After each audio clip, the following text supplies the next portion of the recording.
done on the first day. Nauna nang nagpahayag ang Commission on Elections o COMELEC ng kahandaan upang pabuksan ang lahat ng mga balota at magsagawa ng isang manual recount. Basta't sagutin lang daw ng mga grupong nananawagan ng manual recount ang magiging gastos. Tingin namin hindi necessary. Meron tayong random manual audit na ginawa. At doon sa random manual audit na yun, nakita natin na mukhang maganda yung matching ng manual count versus the human count. No? So we're satisfied with that for now. We don't think that a manual recount is necessary at this point. It will be very expensive and I think it will be very disruptive. No? Kasi bakit? Kung meron kang manual recount, ibig sabihin, ang magre-recount ng mga balota, mga taong maaring iba yung interpretasyon sa balota kaysa sa makina. The manual recount, the random manual audit has shown that there is a high degree of accuracy in the machine count, and we feel that that's enough at this point to stand. No need for a manual recount. Nagpahayag na rin ng pagtutol ang palasyo ng Malacanang sa pagsasagawa ng manual recount ng mga boto, sabay sabing hindi na ito kailangan. Pinabulaanan din ng palasyo ang umano'y aligasyon ng 60-30-10 pattern ng mga boto pabor sa mga kandidato ng administrasyon. There was a synchronized national and local elections. Not all of our local officials won. Isn't that proof enough that the elections was credible? If you wanted, we would have preferred that we sweep the entire the slate, but we did not. It's obviously the people have spoken. The people have spoken and chosen the senators-elect. The people have also spoken and chosen the local candidates, which were not necessarily Liberal Party. Para naman sa ilan nating mga kababayan, wala namang sigurong nangyayaring ganyan kasi binabantayan naman ng mga tao eh. Siyempre, sa civilian po, siyempre masakit din po sa amin na nagkakaroon ng dayaan. Siyempre, ang napiktuhan yung mga public po. mahalaga ang proseso ng halalan para sa lahat dahil ito lamang ang panahon kung kailan ang mayaman at mahirap ay nagiging pantay dahil sa isang boto. Nagsisilbi rin itong pagkakataon para maging boses ng mga mamamayan at makibahagi ang mga ito sa paghulma ng kinabukasan ng bayan. Sa gitna ng mga aligasyon ng dayaan sa halalan, ano naman kaya ang reaksyon dito ng mga eksperto? Paano nga ba maisa sa katuparan ang totoong reforma sa eleksyon? Patuloy na tumutok dito lamang sa programang naninindigan sa katotohanan, katarungan at katwiran, Diyos at Bayan.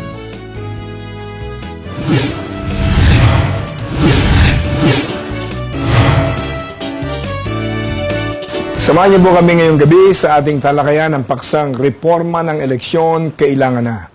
Pero bago po natin simulan ang ating talakayan, para po sa ating mga masugid ng televiewers, pinaalala namin sa inyo na live po ang Diyos at Bayan ngayon dito sa Live TV 33 mula alas 8 hanggang alas 9 ng gabi.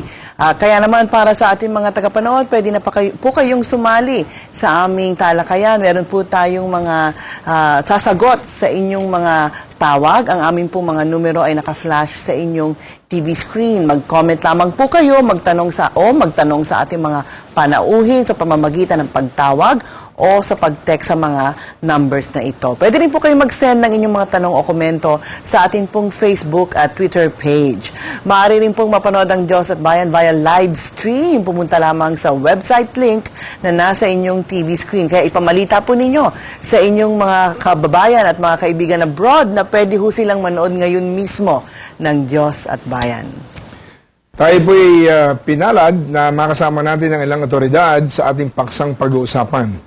Nais mo'y pakilala, ang una po ay kilala at ginagalang na IT professor, President ng Philippine Computer Society, acting spokesperson ng AES Watch or Automated Election System Watch. Walang iba po kundi si Professor Edmund Casino.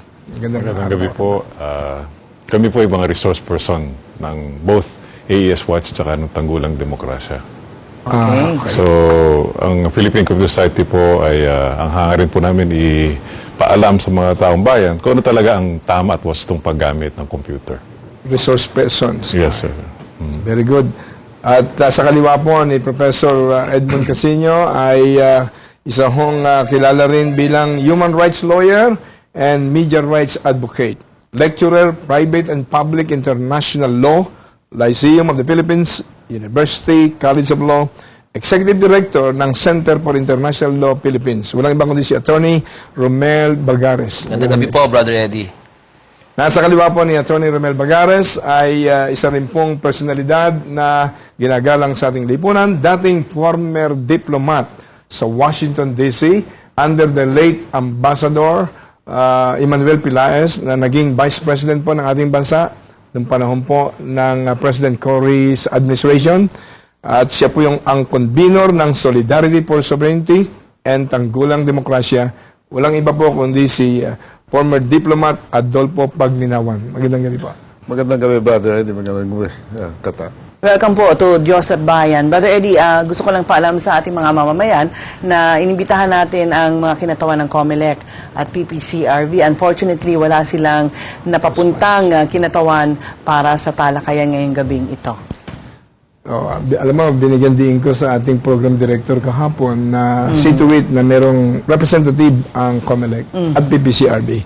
Pero just the same, they failed to send their representatives para lang malaman ng lahat. Yes. Anyway, Professor Edmund, isa sa mga controversial issues yung ibinulugar, yung explosive discovery ng isang Ateneo professor, Lex Muga, tungkol sa 60-30-10 pattern sa tabulated results ng PCOS machine. Opo. At ito'y napalathala rin sa column ni Professor Rene Azurin na di umano ang IT chief ng COMELEC before, Mr. Ernie De Rosario, ay nakadiscover rin na meron tinatawag na linear equation embedded sa PCOS machines. Ito po bang ganitong mga controversial discoveries, gaano po katotoo ito? Maaari po maging totoo yan. Kaya nakita natin doon sa bago natin pag-observe programa na kinailangan na magkaroon ng source code review para patunayan na kung anong programang gagamitin dito sa nakaraang halalan ay tiyak na matuwid at tama.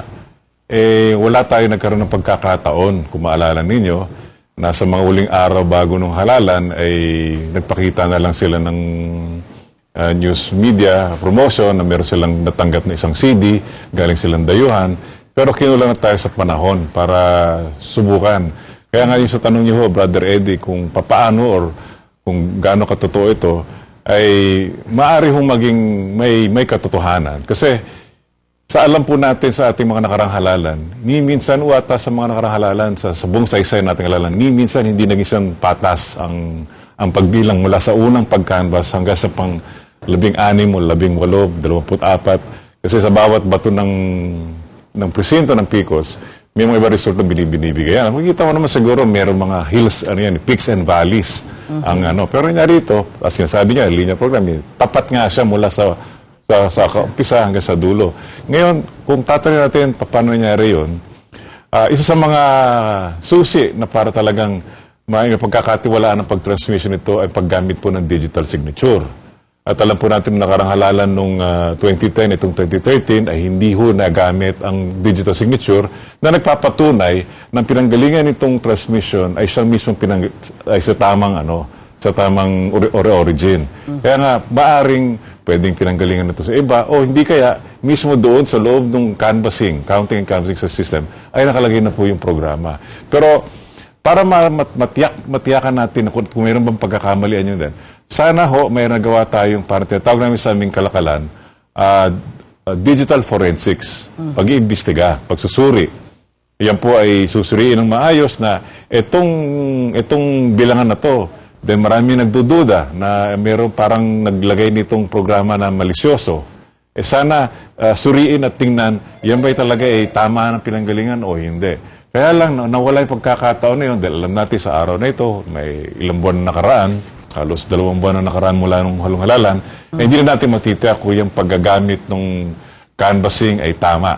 Dahil doon nga huli yung nagtitipon-tipon lahat ng mga resulta, At dahil na nagawa yun at wala tayong kontrol yan, kundi ang Commission on Election, ay mapapalalim lang tayo kung anong gusto nilang sabihin. Pero sa aming kakaalaman, hindi nakakatiyak ang sinasabi po nila na yan po ay sapat, yan po ay salita ng tao. Kasi ang nagsasalita lang po ay silang munang namumuno ng ahensya na nagpapatakbo ng itong halalan.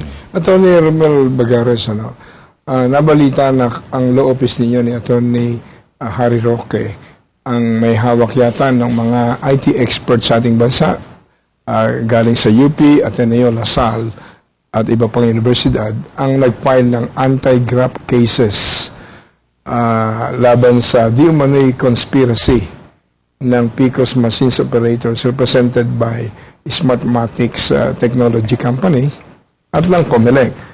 Ano ang mga binigyan din ninyo sa mga charges na ganito? Ang pinakabuod po talaga ng mga kasong na-file namin na i-hind po namin sa ombudsman ay yung pong pagsasawalang bahala sa mahalagang safeguards na nakalagay po sa batas natin. No? Kasi yung pong automation law natin, nakalagay po doon na kailangan may mga certain standards na i-maintain tayo. No? Halimbawa yung voter verifiability. Pag bumoboto po kasi yung isang botante, sa PICOS, hindi niya po nakikita kung paano binibilang yung boto niya. Nakalagay po sa batas yun dapat, meron po indikasyon, may rehistro na pagka pindot po ng botante ng boto niya, no, kanyang pagpasok po ng boto, may lalabas na kahit papaanong ticket, makikita niya kung ano po yung pagbasa ng makina. Wala po yun. Yung pinaka-importante din, yung source code natin. Simula pa po noong 2010, nakailang beses na ho tayong punta ng Korte Suprema. Sa katunayan, may utos yung Korte Suprema na magkaroon ng source code. At hindi po nagkaroon ng source code review. No? Just a few days before, saka pa dumating yung source code, hindi nga natin alam kung ano talaga yung laman ng disk na pinakita ng COMELEC na tinon over sa kanila. No? Meron din po doon yung accuracy ng reading ng PICOS. Dapat po 99.996. Noong pong 2013 na mock elections, naging 99.5 lang po yung accuracy doon po sa mock elections na ginawa po ng COMELEC mismo. Marami po naging problema doon. Kasama din po doon, dito po yung isa pong mahalagang, nabanggit na po kanina, digital signatures, wala din po yun. No, so ito po mga pamantayan na nakalagay po sa batas natin, dapat po sinunod ito. Nagtataka po tayo wholesale po yung pagtanggal ng mga safeguards sa PICOS system. Bakit po nawala ang mga ito? Bakit po hinayaan ng COMELEC na mawala po yung mga safeguards na ito? Na dapat magbabantay po dun sa boto ng mga botante. Posible ba sa isang computerized election, pag boto ng mga tao, may lumalabas na resibo o ebidensya kung sinong binoto nila? Pwede pong gawin po yun sa Parang disenyo sa po ATM. ng isang system. Opo. Kasi yun nga po sinasabi natin, kung kaya ho, nagawin doon sa ATM, di ho ba? Meron tayong ticket na lumalabas. Yes. Nakikita natin kung magkano yung perang nawala sa atin. Ito pang eleksyon na napakalaga po, sinasabi po natin na sagrado yung boto. Iisang boto lang po kada botante. Dito po tayo nagkakapantay-pantay, mayaman o mahirap, dahil isang bilang po ng boto natin. Pero dun sa isang pinakamalagang bahagi po ng ating demokrasya, hindi po natin pinapahalagahan yung ganong klase po na safeguard para po sa ating elections. Attorney, follow-up ko lang, nagsampa kayo ng kaso, malakas bang loob ninyo na ito'y magpo-prosper o may ipit lamang sa limot ng panahon? Dahil marami na rin mga ganyang cases, mga election-related cases na never naman nag-prosper, sir. Sa atin ho kasi, mahalaga po yung unang-una, meron tayong historical record. No? Ano po nangyari sa ngayon, sa pagdating po ng hinarap, hindi po tayo mahihiyang sabihin sa mga anak natin, sa atin po mga apo, na hindi po tayo nagpabaya. No, sa katunayan po sa kasaysayan ng mga social movements kung saan pong bahagi ng mundo, nagkaroon lang po talaga ng linaw ng katotohanan dahil may mga tao pong nag-document po ng nangyayari. No? Sa halimbawa sa mga human rights violations, kahit sa atin, yung hindi natin malalaman kung ano yung extent ng problema ng martial law kung walang Task Force Detainees of the Philippines at ibang grupo na nagtiyaga na nagbilang kung ilan yung mga nawawala, sinong na-torture. Kaya meron tayong ideya ngayon kung ano yung nangyari ng martial law. No? Kaya importante din sa atin ngayon, kung patuloy man yan ngayon, hindi naman natin alam din kung ano yung takbo ng kasaysayan. Pero ang importante po sa atin, meron tayong ginawang tinatawag ng mga pilosopo na gesture or essay in refusal. We refuse to accept the current system. That's why we're fighting. Sa inyo na i-file yun at kailan yung anti-graft cases? Okay, 2 weeks ago po sa 2 weeks ago. Ombudsman po ito una po yung unang inihain po natin dun sa mga dating commissioners. Criminal case po ito kasi alam po natin sa ating saligang batas hanggat incumbent po yung isang commissioner, constitutional commissioner, meron po silang tinatawag na functional immunity. So ngayon wala na po sila yung Pumelo Commission, pwede na po silang file ng criminal case. Melo Commission. Oo, yung po panahon ni Jose Melo noong 2010. Ang ibig sabihin, yung kaso ninyong pinile tungkol dun sa 2010? Yung una po. Yung pangalawa, tungkol naman po sa 2013. Ngayon po, magkahati po yung layunin natin dun sa bagong inihayan namin na kaso. Kasi doon po sa una, yung po mga incumbents na responsable din po sa pagpapanatili ng PICOS para po sa 2013 elections, humingi po tayo ng isang investigasyon dahil nasa katungkulan po yung jurisdiction po ng ombudsman, possibly for an impeachment proceeding. At dun po sa mga non-impeachable officers ng COMELEC, pwede na po silang kasuhan ng graft. Anong violations ng Melo Commission regarding 2010 election? Opo. Kasi doon po nagsimula yung pagtanggal po ng safeguards. At sa katunayan, pinagpatuloy lang po ng Brillantes Commission po yung mga major, massive failings po sa system po natin ng automated elections. Kaya po ang sinasabi nga po natin, yung pong pagkakamali dapat ng 2010, hindi na po naulit yon. Kaya lang nakita po natin, mas malaki pa yung naging problema. Dito po sa 2013. At nakakapagtataka na dapat nagkaroon na po sila ng eleksyon noong 2010, doon po sa mga kapalpakang nangyari. Pero parang wala po nangyaring masama. At pinagpatuloy pa rin po yung pagtanggal ng mga safeguards doon po na nakalagay po sa ating pong automated elections law. Merong nagsabi na isang political analyst na kaya raw kampante itong Smartmatic technology company from Venezuela. Ang paniwala raw nila dahil ang mga Pilipino ay computer illiterate. Kaya walang maaaring question dito sa kagustuhan nila. Ano po ang well, baka meron kang gusto ihabol pa. Hindi po. Brother Eric, go ahead. Ano sa tingin ninyo, Mr. Adolfo Paglinawan? Kayo po ay ang convener ng Solidarity for Sovereignty at ayon dito sa research ng program committee ay tanggulang demokrasya. Bago po niyo sagutin ito, kung ano ito, at doon sa aking unang tanong, bigyan mo na po ng sandaling pagkakataon ang ilang mahalagang paalala. Magbabalik po agad ang No Holds Barred program ng Diyos at Bayan.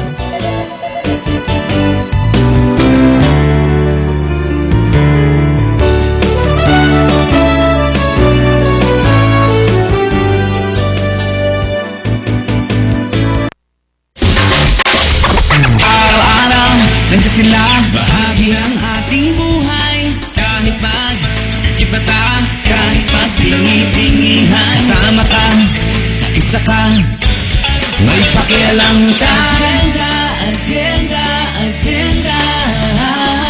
Kahit nasan ka, nakikita at naririnig, apektado ka. Kahit magkipata, kahit magkibit-balikan, nararamdaman. Agenda, agenda, agenda. Kahit di pag-usapan, nararamdaman. Sa bawat kibot-galaw natin, nakakaapekto sa atin. Pag-usapan natin, harapin natin sa agenda, agenda, agenda. Kasama ka, kaisa ka, may pakialam ka. Kahit saan ka lumingon, may isyung nakakaapekto sa iyo. Kaya dapat pag-usapan. Dahil lahat ng issue, kasama ka, kaisa ka, may pakialam ka.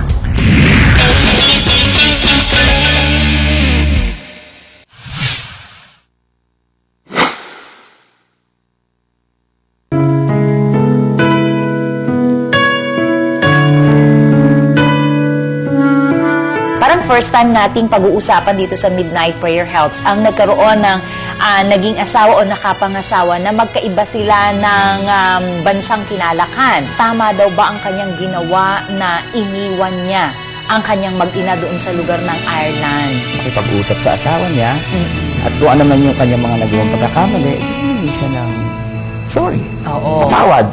Oo. It takes humility to say, I'm sorry. Respect, understanding, communication. Huwag ho nating maliitin ang kapangyarihang kayang gawin ng panalangin para sa ating pamilya.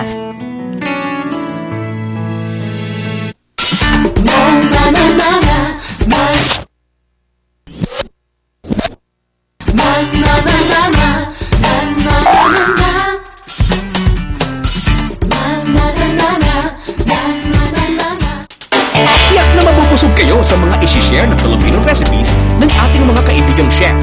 Sina Chef Rhea at JJ Sisig. Sarap, sulit, at Pinoy na Pinoy sa Sarap Pinoy.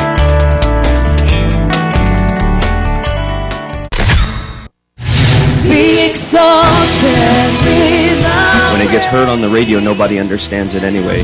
Honestly, hindi lang siya masyadong nag-speak sa akin. Yahweh! I like your energy. Good job, magandang kanta. Congratulations. In my mind, I was attracted to the song right away.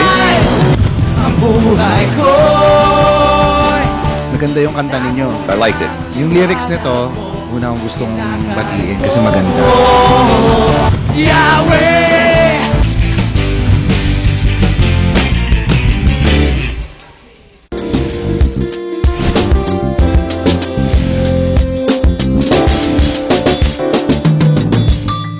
Piso mo, palaguin mo.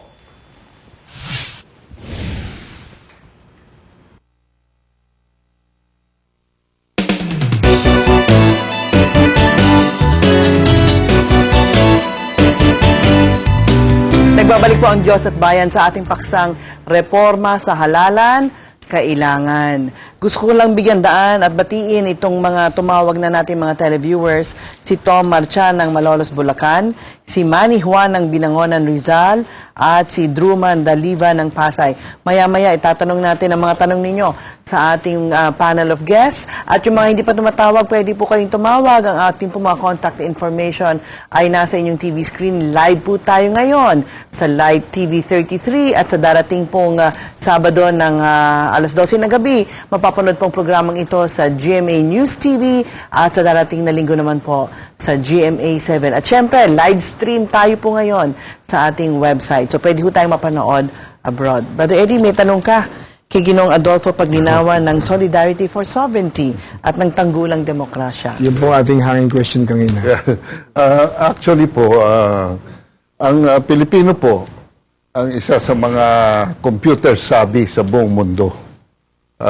Hindi lamang sa larangan ng technical computer engineering, pero pati po sa pang-araw-araw na gamit ng mga gadgets that are, yan po maraming hindi nakakaalam, na yung mga hawak nilang mga cellphones are actually computers already.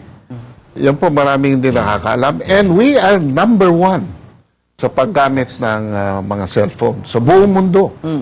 Ang marahil, and we are also a producer of so much in computer technology. Ang mga graduates natin, we are very competitive in the area of yung mga call centers.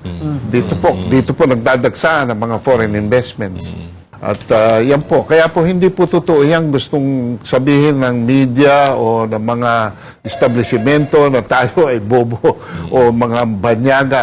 Actually po, in fact, they're getting a dose of their own medicine because we are now subjecting their systems to complete analysis and expert analysis na sila mismo nagugulat. Kaya po hanggang ngayon, tahimik ang COMELEC dahil hindi pa nila naiintindihan kung ano yung kanilang dambuhalang ginawa. Paano yun? Nabanggit na ito yung dambuhalang ginawa. Ito ba dambuhalang krimen? Kasi po, ang lumalabas po, dito sa eleksyon na ito, nung 2010 pa po ito nagsimula. In fact, kami po ni Humubono Adasa at ni Mentong Laurel, together with some others, were the very first on June 28, 2010, nag-file na kami ng nullification of the 2010 elections. Wala pong eleksyon nangyari. May eleksyon pong nangyari noong 2010, wala pong tamang canvassing na nangyari. Dahil nga po, dadagdagan ko yung sinabi ni attorney, hindi po pinabayaan ng COMELEC na buwagin ang mga safeguards. Sila po mismo ang bumuwag ng mga safeguards. Sila po mismo ang nagtanggal ng mga safeguards niyan. Sila po mismo ang nag-amyenda, ganung hindi sila pwede mag-amyenda ng batas. Inamyendahan nila ang AES law na binabati ako noon sa Washington DC po nung nakita nila yung ating automated election systems law. Sinasabi nila na maaaring kopyahin yan dito sa Amerika dahil sa ang dami pong hindi nakakaalam. Sa Amerika, meron din po mga dayaan sa eleksyon. Kaya po, nung nakita nila yung ating AES law, sabi nila, napakagaling nito because bukod doon sa it combines the speed of automation and the verifiability of a manual audit. And all the safeguards are very strict. So, yun pre-nace yan ng even in Washington DC, in New York, and in San Francisco. Alam po nila yan. Pero ano po ginawa nila sa batas? Ginutay-gutay nila. Ginutay-gutay nila. Para pagbigyan ang mga intereses na hindi naman mga taong bayan sa mga taong bayan. Ibig niya sabihin, nangyari ito ng 2010 election? Opo. Hindi dito lang sa 2013? Hindi po. In fact, yung una pong sinabi namin noon, at ito, sasabihin ko dito sa programa ninyo, if you will permit, si B.S. Aquino po, si Benigno Simeon Aquino, ang tinatawag namin the first Philippine digital president. Wow. Yan po ang contention namin. At yan po on record, naka-file sa Supreme Court. The next day, nag-file po ang Philippine Computer Society sa Ombudsman, June 29, 2010. At yan po, napakahabang linya ng mga kaso na nakadulog sa hindi lamang sa Supreme Court, hindi lamang sa Ombudsman, pati po sa CIDG, may mga report po sa mga pulis. At saka sa iba pa mga law enforcement agencies na mga violations na wala pong pumapansin. At kaya po ngayon, dagdag na naman ito at medyo nagkakaroon na ng public interest. Yun po ang... Well, bakit ito walang pumapansin sa inyong pananaw, sa inyong karanasan? Dahil kayo po yung mga Filipino IT experts. Kabilang kayo sa mga IT experts ng bansa. At na-interview na kasi namin dito si dating commissioner ng COMELEC, si Mr. Gas Lagman. Sabi ho niya, this is the worst in history. Pero sabi ho ng presidente ng Smartmatic, Mr. Flores ba ang pangalan? This is the best in history, in the election of, the best election in history. Ano po masasabi niya? Sa kalakalan po ng IT, no? May kanya-kanyang tama lang sabihin na gaya ng sinasabi nga ng presidente ng Smartmatic na it is one of the best dahil nagsasalita siya being marketing person. Kasi meron siyang binibenta eh. So natural lang po sabihin niya na itong produkto namin ay matibay at Pero kahit anong batikos na tanggapin niya, pinapabuluanan lang niya dahil ang nakasalalay dito, ang kanyang kumpanya. Huwag natin kalimutan na ang ginamit nating teknolohiya ay hindi pag-aari ng Smartmatic, kundi pag-aari ng isa pang kumpanya, ang Dominion na taga-Canada. At nagkaroon nga sila ng kaso. At di pa natin matiyak kung yung kaso na yun, na napinaglalaban ng Smartmatic laban sa Dominion, ay naayos na. Dahil wala tayong report na nagpapakita na nagkaayos na yung dalaw. Dahil ang sinasabi nga ng Smartmatic, na hindi sila sumunod doon sa kanilang kasunduan na itusuportahan sila. Pero nangyari, dahil naman sila, ang sagot naman ng Dominion, dahil hindi sila nagkatuloy sa tulong sa kasunduan nila kasi mismo ang Smartmatic ang bumuwag sa kasunduan nilang dalawang pinaglagdaan. Kaya natural lang sa kanyang sabihin yan na naging matatag at naging tagumpay ang halalan dito dahil siya ay isang marketing person, salesman. Pero kung ilalagay po natin yung sa hangarin o sa hangarin ng paggagamit, ng wastong paggamit ng computer, yan po ay labag. Hindi lang sa batas, kundi labag sa aming pananakbo, sa aming kalakalan. Dahil lahat nitong mga security measures ay ilagay namin yan sa batas para, gaya nga sinasabi nga ni Diplomat Adolfo, na yan po ay para madaling sundan, magkaroon ng audit trail. Ito lang po, ito nakaraang halalan. Biro nyo, nung araw, nung 2010, may mga reports na nagbibigay ng iba-ibang petsa. Merong April 10, April 30, January 10, ganyan. At sinabi nila, wala, nagkamali lang daw yun, sabi nung salesman ng Smartmatic na siguro, paglipat lang, naalog lang yung computer, natanggal daw yung baterya, nawala. Walang ganun ho eh. Talagang yun po eh, kalukuhan na po yung ganyang nangyayari. In fact, itong halalan 2013, naglagay pa nga sila ng proviso sa COMELEC Resolution 9640 na pwedeng palitan ng guro kung ang petsa ay mali sa araw ng halalan. Eh kung gano'n na nga yun, ano na kalidad ng klaseng produkto meron tayo natanggap? Kaya nga, lahat ng klaseng pagkakatiwala dito sa itong teknolohiya ay natanggal na. Kaya ngayon, kaduda-duda ang resulta. Ganun pa man din, may pagkaduda na rin nung nakaraang eleksyon ng 2010. Kaya nga ang Philippine Communist Society, kaya na sinabi nga ni Ginoong Adolfo, na nagkasamparing ho kami ng kaso laban sa commission ni Chairman Nelo.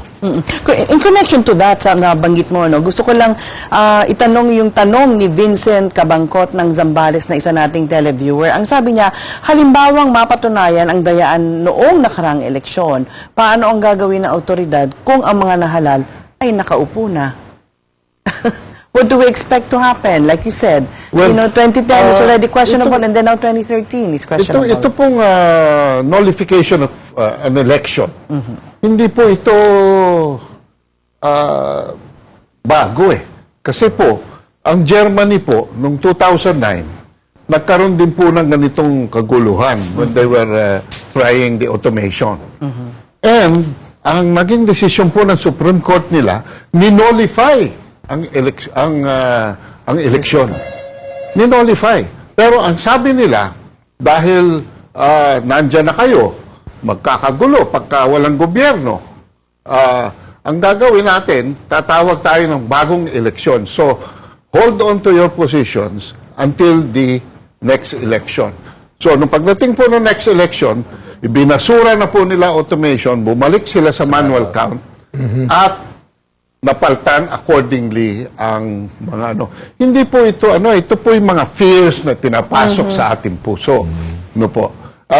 Actually po, kung nullified yung 2010 at nullified din itong 2013, pwede po tayong tumawag ng eleksyon uli as soon as possible para itama ito.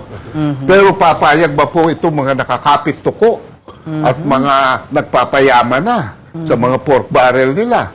At saka nagpo-propose na ng mga batas na kapalpakan. Day one pa lang ng katukulan ng mga senador. Naglalabasa na. So, yan po ang nasa atin po yan.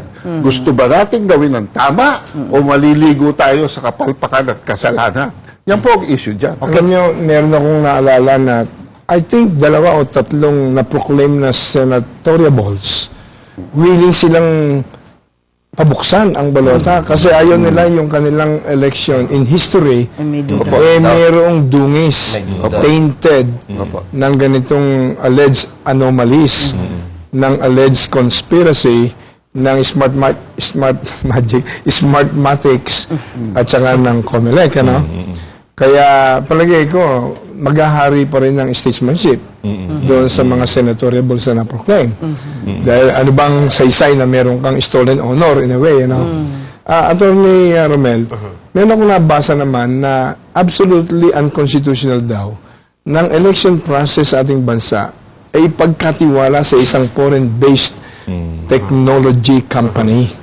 Katulad ng ginawa raw na ang COMELEC kinomisyon ang Smartmatic. Bilang isang abogado, ano masasabi mo rito? Sa katunayan, yun po isang argumento namin. Noong 2009 pa lang po, nung napopost na po yung paggamit ng PICOS, nag-hire na rin kami sa Korte Suprema ng asunto. Sinasabi namin, dapat talaga una magkaroon muna ng pilot testing. Yung PICOS na yan, dahil nakalagay sa batas yan at hindi po ito sinagawa. Kailangan din may source code. Noong 2009 pa lang po, kinasyon na namin ito. At sabi namin dito, hindi pwedeng ibigay sa isang foreign entity yung election natin kasi soberenya po natin yan Pero yung pong pagkakadesenyo po ng PICOS at yung mga systems po niyan, lumalabas po na wala nang control yung COMELEC. May control po ng eleksyon, yung pong Smartmatic. Kasi yung digital signature sila ang magbibigay. Dapat nun yung mga BEIs. No? Sila yung magdidisenyo lahat po ng technical sila po ang may control. At alam po yun sa batas po natin sa admin law, kapag kahit nga po yung janitor, meron pong katungkulan sa pamahalaan, pinagpo-post po ng band yan. Ito pong kadami-dami pong mga hinire po ng Smartmatic na mga technicians. Na hindi ko natin alam kung saan ang galing yon at kung meron ho ba silang required na post ng band to answer for whatever liability they may incur in the performance of their duty for the government sa elections. Ano? Ang nangyari ko kasi talaga wholesale, it's the Smartmatic that dictated how the elections was to be conducted. Hindi dapat ang makulong dito kung talagang mapatunayan to, itong Smartmatic foreign officials. Kasama ko sila dito. At hindi sila Chairman Brillantes. Kasama ko sila kasi hindi naman pwedeng hindi naman mangyayari yung pag ganung disenyo kung hindi ho sila hinayaan willingly ng COMELEC. Kumbaga, abandonment po ng kanilang pong obligasyon sa Estado yung ginawa ng COMELEC na binigay sa kanilang lahat. In fact, Brother Eddie, hindi lang po COMELEC, hindi lang po Smartmatic. Bukas po alas 10 ng umaga, magpapile po ang Tanggulang Demokrasya at ang Bagong Bayan ng isang kaso sa Ombudsman at hindi lang po mga opisyalis ng COMELEC, opisyalis ng Smartmatic ang kasama, kundi po pati na po opisyalis ng PPCRB. Kasama na po si Henrietta de Villa sa demanda bukas. Ano po ang kasalanan naman ng PPCRB? Well, dito po sa bandang buntot ng katatapos lamang yung random manual audit na dapat ginawa ng PPCRB within 4 hours after the closing of the precincts ay ang demanda po ay nagsasaad na nawala na po ang pagka-random ng manual audit. Unang-una po, pre-selected na yung mga cluster precincts na ima-manual audit way in advance. At hindi lang po yun. Hindi lamang po pre-selected. Masyadong delayed. It took them 45 to 48 days to render a report.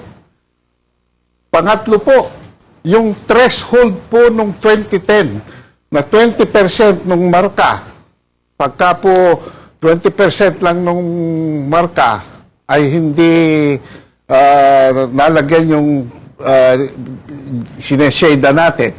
No po. Hindi na po bibilangin ng makina yun. Ngayon po, ibinaba nila ang threshold to 50%. Binaba na po nila. So, it's a 60% reduction in the threshold. In other words po, dapat yun, kumbaga, with that kind, ma-achieve na nila yung 99.995% na accuracy requirement. Ang nangyari po, hindi pa rin. 99.9747% na malaki pa rin ang magiging diferensya, lalo-lalo na sa mga local positions doon sa kapalpakan na ginawang yun.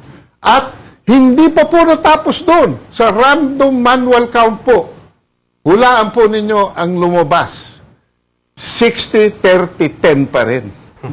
So, yung pong 60-30-10, ang footprints ng fraud, yung po ang smoking gun dito sa eleksyon na ito. Nasa national po yan, nasa regional, nasa provincial, nasa key city municipalities, nasa foreign cities, nasa clustered precincts, at higit sa lahat, nandun po sa RMA, yung mga random manual count na clustered precincts. It's all over the place. In other words, you honestly believe na talagang pre-program ang tabulated results ng PICOS machines? Opo, yung pong transparency server, yung pong control, hindi na po yung tumanggap ng boto galing sa mga presinto. Ang aming pong paniniwala ay either pagdating doon ng mga boto ng presinto, dinidefault ng sistema yung pumapasok at inilalarga na lang yung naka-load na ron, preloaded doon. Or, hindi na talaga nila pinatanggap. Preloaded na lang at pinahayag na nila forward yung programa. Kaya po, miski saan kayo tumingin dito sa canvas na ito, from the first to the 16th canvas, nandyan po ang blood stains ng 60-30-10. Nandyan po yan. Alam po ninyo, one day, one night, one day after the election, in effect, nag-concede agad ako. In effect, because I immediately congratulated the winnable senatorial balls. At nag-pray pa nga ako ng konti sa aking tweet na napunta sa Facebook for God to bless them with divine health, wisdom, and excellence in serving the country through the Senate. And also, I congratulated the losing senatorial balls for their patriotic gesture in patriotic desire to serve the country. Pero one day or 2 days, inulan ako ng sangkatutang na text messages and emailed messages from different parts of the country na masama ang loob nila dahil nagpakahirap sila sa pangangampanya sa akin. Ano? Lately may tinanggap kaming balita na isang grupo sa Mindanao, magagaling sa IT, pinag-aralan yung kaso ko. Yung clustered precincts sa 32 cities, tig 2 votes lang ang aking ang napunta sa aking pangalan. Tig 2 votes. Nakapako sa 2, ah? 2. Okay. Isang katutak ang foot soldiers and JIL sa iba-ibang probinsya, sa lahat ng probinsya halos ng buong Pilipinas. Sa kabuuan, 19th placer ako sa iba-ibang probinsya, no? Well, ako naman sabi ko nga, as far as I'm concerned, pinasa Diyos ko na yun yung leadership ng Bangon Pilipinas, siyempre, hindi ko kayang pigilin yan. Nagpakahirap daw sila sa last election. Kaya yung mga volunteer lawyers, sila ang, balita ko, nag-file na rin ng kaso hindi ko alam, hindi ko naman nabasa yung kanilang ginagawa, no? Well, anyway, Kasi bigyan daan natin sandali bago tayo mag-break. Itong mga komentaryo dahil dumadami ang tawag ng ating mga televiewers galing kay Jasmine Naraig ng Navotas. Komento niya, di ba sabi ni Pinoy na tayo ang boss niya? Bakit hindi niya ipautos na mag-recount? Mukhang may kinalaman ng palasyo sa mga dayaan sa halalan. From Jomar de la Peña ng Cavite, every election laging may sablay sa sistema sa halip na maiwasan o mabawasan lalong lumalala. Isn't it stupidity if we expect something new from the old system?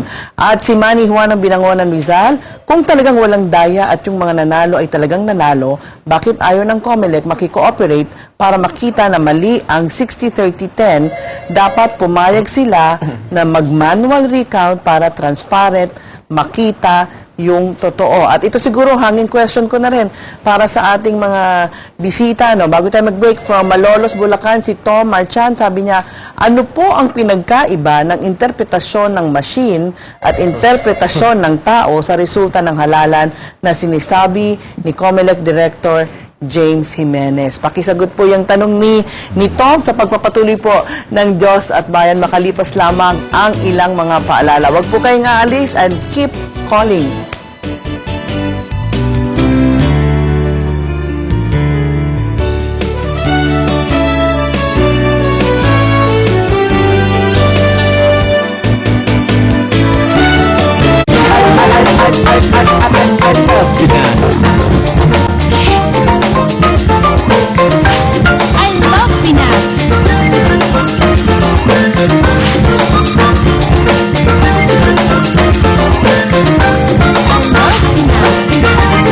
Ako po si Gardo Lorenzo. Mabuhay!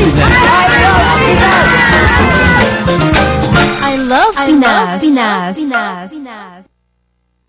Ang Biblia po ang susi ng isang masaya, mapayapa at matagumpay na buhay.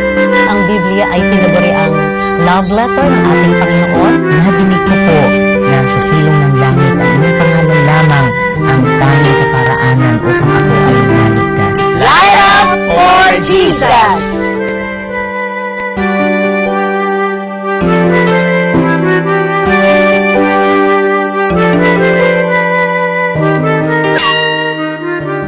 Tatalakayin po natin ang kalagayan ng pananampalataya sa ating pang-araw-araw na pamumuhay, pati na ang magagawa nito para sa paghugis ng kinabukasan ng ating minamahal na bansa.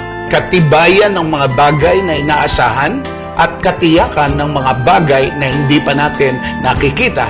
Mas mapapalad pa ang mga taong nanampalataya subalit hindi nakakakita. Maniwala po tayo, bumabangon na nga ang ating minamahal na bansang Pilipinas.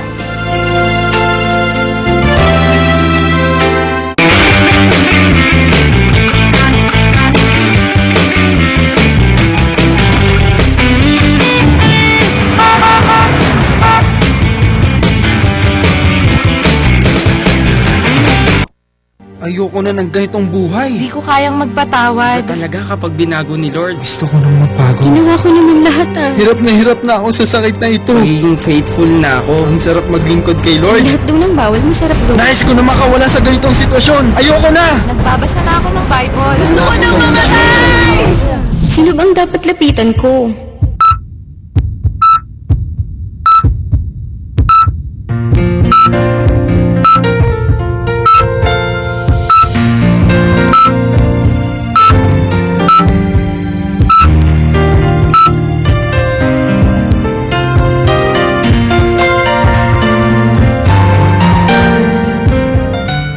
Lord, I thank you that you found me. Hi, we are the audience of one. Lord, I need you. We invite you to watch Solemn Sessions Monday to Saturday, 9:30 p.m. here on Light TV 33. Kaibigan mo! Forever I will be so grateful.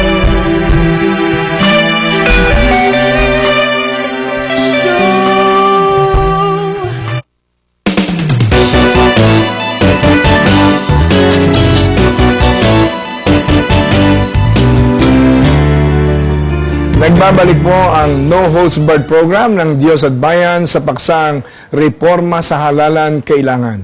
Meron po tayo kaninang hanging question. Isa sa mga hanging questions po natin mula kay Tom Marchan yata, na anong pagkakaiba ng interpretation ng PCOS machines at saka interpretation ng tao, ng mamamayan. Malaki po ang diferensya ng interpretasyon ng makina sa interpretasyon ng tao. Mapublaan na lang yung sinasabi ni Ginoong Jimenez na ang tao daw ay hindi accurate. Pero maliwanag na kung ano hong nakalagay dun sa Omnibus Election Code, Batas Pambansa 881, na talaga yung intent ng botante, gaya ng nilalagda, sinusulat, ay yun ang tiyak na kanyang piniling kandidato. Sinasabi nga ni Jimenez na kung anong interpretasyon ng makina ay naiiba sa tao, mali pa rin po yun dahil ang makina ay makina. Kung hindi tama ang kalibre nung makina na basahin niya maski yung tuldok o yung pag-shade nung botante, ay nasa kanyang programa na. Kaya nga hindi natin matitiyak na yung makina ay mas tama pa kaysa tao. Ang tao lang po ang nagpapatunay kung ano kanya talaga sinadyang ipili bilang kandidato niya. Yung nga po isang sinasabi po natin, unang-una hindi alam ng botante kung binasa ng tama yung kanyang boto. Kasi hindi niya nakikita, lalabas lang congratulations. Wala po tayong sinasabi natin na voter verifiability na nakalagay naman po sa batas natin yon. Meron nga isang sitwasyon sinadya niyang i-overvote para malaman niya kung yung makina, malalaman niya kung accurate. Sinasabi niya, congratulations, your vote has been counted. Ano nagpapatunay nun? Nagpapatunay nun na talagang yung programa hindi malamang ipagsala kung yung balota mo tamang pagka-shade o mali. Lagi na lang lahat, congratulations. So talagang mali ang programa. Mali ang programa. Pre-program. Biro mo sasabihin ng programa, congratulations, your vote has been counted. Sinadya niya i-overvote. Tapos sinabi ng display. So sabi ng botante, mali ito. Tinatanggap niya yung aking vote, samantalang in-overvote ko, pinuno niya lahat. Tapos sinasabi, congratulations, your vote has been counted. Tama ho ba yun? Naku, itong sabi ni Roderick Jacob Barria, wala nang mangyayaring reforma sa halalan. Yan ang katotohanan. Naku, hopeless na. Huwag naman. Si Raylan Macaraeg ng Novaliches, sa darating na SONA ni Pinoy, dapat mai-report niya sa atin kung anong balak niya sa sistema ng halalan. Si Andrew Baldos ng Cainta, makatakas man sila sa batas ng tao, sa batas ng Diyos, ay hindi. Okay, marami pang tanong dito. Brother Eddie, si Freddy Robles ng Santa Mesa. Brother Eddie, do you think may kinalaman si President Noynoy sa di umano'y PCOS operation? Siguro tanungin muna natin yung ating mga bisita. Gusto ko mag-react sa statement ni presidential spokesman Edwin Lacierda na sinasabi niya na ang kanyang logic ganito abogado ba yun? Oo. Pero ganito logic niya. May mga natalo kaming kandidato. So, itong election na ito must be credible. Ang problema dito ay mali yung premise. Kaya mali rin yung conclusion. Pero wag na tayong pumunta rin sa mga local officials. Masyado masalimuot yun. Dito na lang tayo sa senatorial. Dito sa senatorial, sa ranking ng mga senatorial candidates, hindi lamang from the 1st to the 12th, to the winning, yung mga winning, kundi from the 1st to the 33rd. Kasama po kayo doon. Flatline po yan. Yung pong share nila sa boto ng tao. Constant. I'll give you an example po. Si Grace po, naglalaro lang po yan sa 11%. From the 1st to the 16th canvas. Bumaba po tayo sa natalo, si Risa Hontiveros, 6%. Consistent po yan, 6%. Hindi po yan naggumagano, napagpapapalag, hindi po. Consistent po yan, 6%. Yan po ang pinaka-nakakataka dyan. Kaya, kung titingnan niyo yung lahat yung mga pinag-aralan namin, nagaling sa COMELEC lahat yung mga boto na yan, yung mga statistics na yan. Hindi po sa amin yun, yung mga datos na yun, galing sa kanila. No? Pinag-aralan po, chinart lamang po yun. Lumalabas po yan para pong nagsasayaw ang mga tao, hindi nagkakaapakan. Parang hindi na humihinga. Hindi na humihinga. Yung pong spasyo pag-ita nila, hindi na po nagbabago. Flatline. Mula sa simula hanggang sa huli. Ano po ibig sabihin nito? Di pre-program po yan dahil hindi po pwede na, tingnan niyo po, you mentioned Mindanao. You didn't stand a chance. Bislig, Tandag, Tangog, Kabadbaran, Butuan, Mati, Davao City, Digos, Kidapawan, General Santos, Cagayan de Oro, Valencia, El Salvador, Osami, Zamboanga, Isabela, 60-30-10 po lahat yan. At sa Bohol po, Tagbilaran City at lahat ng municipalities sa Bohol, 60-30-10, I can go on and on. Ano po ibig sabihin yan? Hindi po natalo ang mga senatorial candidates ng administrasyon. Panalo po, 12-0 po si Pinoy dito sa eleksyon na ito.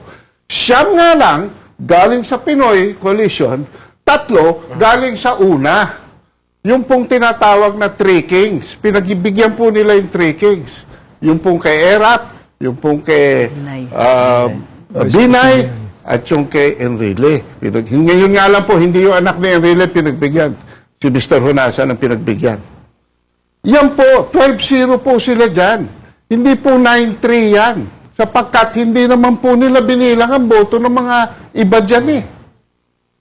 Nakaprograma po yan at yun ang lumabas. Kaya po, for Mr. Lacierda, palagay ko kailangan reviewin niya mga figures bago siya mag-react dahil hindi po kasi sinaya na ang Malacanang ay para bang imbis na imbestigahan at gawin ng daan na matuwid dito ay doon pa sila lumulugar proteksyonan ng COMELEC, Mathematic at PPCRB. Ang tinatahak po nila ay daang madilim. Well, alam po ninyo, with due respect sa kanya-kanyang opinion, ako po kasi, before the election, tinanong na ako tungkol dyan sa possibility ng dayaan eh. Sabi ko, ang aking lesson na natutuhan ng 2010, 2002 o 4, 2004, kapag kalaban mo ang presidente o ang Malacanang, automatic kalaban mo na ang COMELEC. Overwhelming hong evidence namin, lalo na sa absentee voting. Dahil si Brother Eddie lang ang meron chapter sa 52 countries ng mundo. At si Brother Eddie lang ang merong foot soldiers sa lahat ng probinsya ng Pilipinas except 3 na nagkasunugan sa Sulu, Maguindanao at Dagatan Island. Ano? Nasara yung aming chapters din. Pero marami hong mga evangelical, God-loving and nation-loving Filipinos na nag-volunteer as my coordinators. Pero talaga nakapagtataka, bakit lahat halos ng probinsya, nakapako ko sa 19. Pako. Lahat ho, no? Well, anyway ho, may tanong ho kung ako'y naniniwala na involved ba rito sa ganitong shenanigans, alleged shenanigans ang Pangulo. Sasabihin ko sa inyong puso ko, I still believe na the President is not aware or involved. Kasi, I believe hindi siya papayag na yung glorious legacy ng kanyang mga magulang at yung glorious legacy niya bilang presidente, mabahiran dahil lang sa pagbibigay sa kanyang mga ilang political leaders ng iniisip 2016 equation ng election, ano? So, ako, I still believe na walang hands ang ating Pangulo. Pero yung mga nakapaligid sa kanya, posible. Yun ho ang aking sagot doon sa tanong, ano? Ito ay personal ko lang ho, ano? Unless na makakita tayo ng talagang tangible evidence. O baka merong mag-whistleblower, no? Ha? Hindi natin matyak. Anyway, Brother Eddie, with more reason, kung yan ay irerespeto nating assumption na yan, ang ibig ko lang sabihin dyan, di mas lalo niyang dapat to exercise his leadership dahil hindi naman po sila siyerda eh. Hindi naman po yung mga nakapaligid sa kanya ang Pangulo eh. Hindi naman po kung sino-sino dyan. Siya po eh. The buck stops with him. And if he does not do the right thing, number one, to investigate this and make sure that all of the shenanigans that you mentioned go to jail. And number two, to order a count, manual count, dahil hindi po recount eh. Walang count eh. Walang automated count eh. So it will be the first time that we will have a manual count. Yun po dapat ang kanyang i-order. Kung talagang ang kanyang legacy ay gusto niyang patunayan. Maganda yung suggestion ng isa nating viewer, ano, na sana sa darating na State of the Nation address ng ating Pangulo ay ma-address nga niya itong issue na dayaan o doubts that were raised tungkol dito sa nakaraang automated election. At siguro, Brother Eddie, no, bilang tugon na rin ng ating mga bisita dahil may mga komento at question dito ating televiewers, no? Si Vin Martinez ng Pasig. Sabi niya, paano kaya natin maayos ang tamang bilangan sa eleksyon para maging patas naman ang labanan sa bansa natin? Solusyonan na natin dapat ito. Si Druman Daliva ng Pasay, paano ba natin masosolusyonan, matutugunan ang paulit-ulit na pandaraya sa halalan? At gayon din tanong ni Manuel Santos ng Pasay, ano ba ang mas maganda? Ang manual counting sa eleksyon o computerized talaga para maiwasan ang dayaan sa atin? Itong tatlong tanong na ito ay very similar, no? They're asking for solutions, Brother Eddie, para hindi na maulit o maging doubtful ang ating election. At Una, wag natin gamit yung PICOS sa 2016. Kasi napatunayan natin malaking problema talaga. Pangalawa, insulto po yun sa mga computer professionals natin sa Pilipinas. Ang dami po natin mga galing. Nandito po yung presidente ng PCS ngayon. Bakit po tayo umaasa sa mga foreign technology? Meron naman po tayong kakayahan. Gamitin po natin yon. Hindi po natin nasubukan. Pero marami na po tayong I believe we have more than enough expertise as Filipinos in drafting an appropriate computer technology. Nung maging guest dito ang former Comelec Commissioner Gus Lagman, ang suggestion niya na pwedeng manual yung voting and counting at automated yung transmission para merong paper trail. At higit sa lahat, yung mga requirements ng safety measures ng batas, wag alisin na intentionally parang inalis.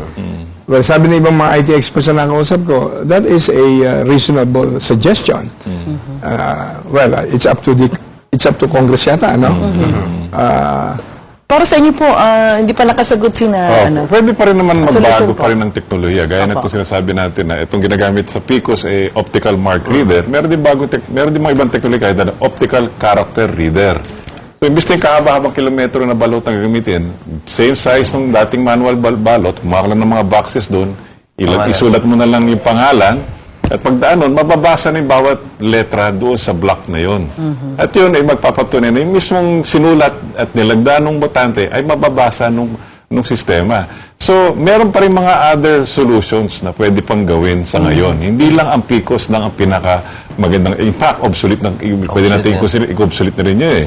At nakita nga natin, diba, sa mga bagong tablet, meron ka nang kinagamit mo ng kamay, sulat kamay, at kino-convert na sa text. So, ano pang kapagkukulang nating teknolohiya? So, darating sa 2016, kung hindi natin ito may tutuwid, ay baka makakuha natin mga klaseng mga mamumuno sa ating bansa, ay mga talagang mandaraya, mga smuggler, gala, huwag sana. At sana ito, dito pa lang ay maayos na. Sige na ang paglinawan po, sir. Para sa inyo po, ano hong magandang solusyon? Huling closing. Ang nakikita ko lamang dito ay para bang yung pagkasagrado ng ating balota nawawala na. At ito ay delikado dahil ang pagpili ng mga tao para mamuno na anointed by the Lord ay tama dapat ang pagpili dyan. Sapagkat pag hindi tama ang pagpili dyan, ang mga taong bayan hindi magtitiwala. Kung hindi magtitiwala ang mga taong bayan, anong mangyayari sa ating gobyerno? At kung ang gobyerno natin laging ganito, hindi niyo po napapansin, wala na halos gustong tumakbo for public office. Ang mga tumatakbo po ay yung mga anak na nung mga nakaluklok. Sila-sila na lang. Para bang naging livelihood na ng mga anak na mayayaman, anak na may poder, anak ng mga negosyante, anak na malalaking tao, ang kaba ng bayan. At ginagamit na nila ito. Ito lantara na para sa sarili na nilang bulsa. But that might be a condemning generalization. Ang appeal ko lang po dito ay sa katotohanan tayo dahil wala naman pong katotohanan na hindi lalabas eh. Wala pong kadiliman na hindi tatamaan ng liwanag at some point. Sabi nga po ni attorney, we are documenting all these things. Because sometime in the future, after so many years, yung pong sa Nuremberg trial, yung mga na capital punishment at napakulong, napa-firing squad sa ibang mga bayan, after 20, 30 years, justice will catch up with you. The long arm of the law will catch up with you. So, wag na nating paikot-ikutin pa ito. Kung meron man silang kayamanan, kaginhawahan, poder na nag-i-enjoy, ilagay na nila sa isip nila na ito ay panandalian lamang. A few years back, not even 4 years ago, may isang presidente na naging favorite na ng mga kritiko. No? That was only 4 years ago. This president, this government, this COMELEC will not stay forever. They will not stay forever. Inaabangan na po ng AES ang tapos ng term ni Chairman Brillantes. Sasampa na nila ang graft and corruption charges sa kanya. Ngayon, meron pa siyang immunity dahil constitutional body ang hinahawakan niya. But in a few months, in a few years, wala na po siya. Maaari po siyang mademanda katulad ng ginawa niya rin sa dating Pangulo ng election sabotage. Siya rin po ngayon, pwede rin ma-demanda na election sabotage. Ang masakla po doon, miski siya ay more than 70 years old na. At hindi na maaari siguro makulong, non-bailable yun. Pag yun ang demandang umabot sa kanya, makukulong din siya kahit papano. In other words, there is no such thing as perfect crime. Wala po. Yung sinasabi ni Chairman Brillantes that this election was practically perfect po. My goodness, this is the worst election in my lifetime. Miski saan po natin tingnan ang eleksyon na ito, sandamakmak. Mula simula hanggang huli. Hanggang ngayon po. Sabi nga ni Jarius Bundok sa column niya kanina, 129 out of 304 certificates of canvass as of May 18, 39 million votes na lumalabas. 20 42% pa lang ng COC sa lumalabas, 39 million na. Ibig sabihin, kung nilabas pati yung 58 million, umabot na ang botante natin ngayong eleksyon na ito sa 94 million. Lahat bumoto. At noong May 14, pagsasara ng business sa PPCRB, 12 million na po nire-report or 23% of the votes. Ganung wala pang 2% ng mga precincts ang nare-report. 1,418. So ano ang ginawa nila? Tinawag nila yung taga Smart Magic, ang pangalan Albert Castro Rico. Tinawag nila. Sinabi nilang gano'n. Nagpunta doon yung may ginalaw. Mamaya-maya, binuksan nila uli. Ayos na. I think yun yung nabalitang biglang lumabas yung 12 million votes. Ayan, yan po.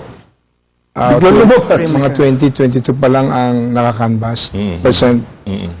Well, maraming explosive discoveries. So, damakbak po, from A to Z, itong election na ito. Ako medyo nasisyak. The worst. Ako din, Brother Eddie, nagulat din ako. Siguro dapat may part 2 tayo dito dahil mukhang marami pa silang mga i-expose at i-disclose sa ating taong bayan para tayo maging maalam at matuto tayo. Ako naman, kaya nagbigay ako ng suggestion sa media na to resolve this once and for all, mag-create ng elections truth forum na talagang tunay na imbestigahan.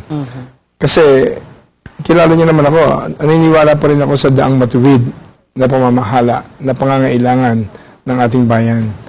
At sayang lang hindi sumipot ang tinatawa ng COMELEC dito at ng PPCRB. No?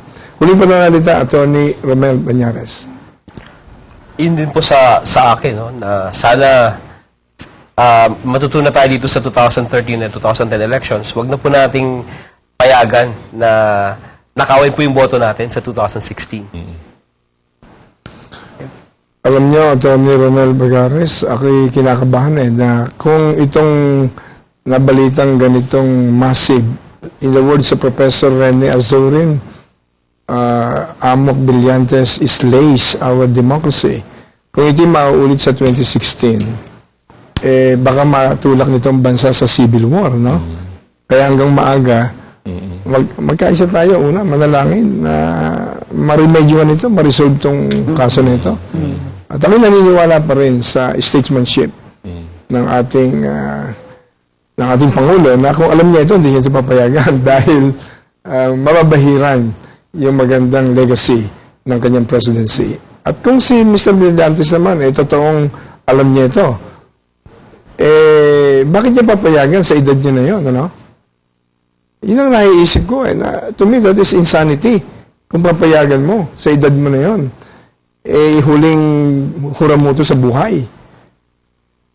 Dapat ipakulong itong mga foreign-based technology PCOS machine operators. Pero sabi niyo nga, kasama pala ang Brillantes COMELEC, ano? Well, I do hope na ang ating husgado ay magkaroon ng impartial investigation. Well, tayo po ay nagpapasalamat sa ating mga resource persons sa programang ito. At nais ko rin po sabihin, mula naman sa salita ng Diyos, yung Proverbs 21 verse 1, in effect, pursue righteousness. Ito po yung utos ng Diyos. Pursue righteousness. Sapagkat sinabi po ng Psalm 89 verse 14, justice and righteousness must be the foundations of every government. At ito po si Brother Eddie Villanueva na nagsasabing pagpalain ng Diyos ang ating bansa at makaraos po tayo sa anumang mga pagsubok sa buhay at maghari ang tunay na katotohanan, katarungan at katwiran sa ating minamahal na bansa. At patuloy na mapagpala ng Diyos ang ating kaisa-isang bansang Pilipinas. God bless you din po. Ako po ang inyong lingkod, Katay Inocencio, nagsasabing sa lahat ng bagay dapat talaga uunahin natin ng Diyos at nang bumangon ang ating bayan. God bless you more.